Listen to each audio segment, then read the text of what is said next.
Hello বন্ধুরা, transformation journey day 11 নিয়ে চলে এলাম।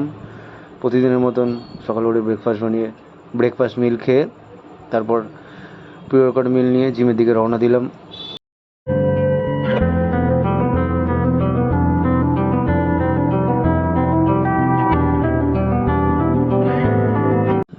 জিমে ঢুকে চেঞ্জ করে আগে করেছিলাম চেস্টের ওয়ার্কআউট। ফার্স্ট করি পেক ডেক ফ্লাই, সেকেন্ড করেছিলাম ইনক্লাইন বেঞ্চ প্রেস স্মিথ মেশিনে, থার্ড করেছিলাম decline dumbbell press, fourth exercise and চেস্টের এটা লাস্ট এক্সারসাইজ ছিল আমার ক্রস বেঞ্চ পুল ওভার। প্রতিটা ওয়ার্কআউটের 4টে করে সেট, 12 রেপিটেশন করেছিলাম।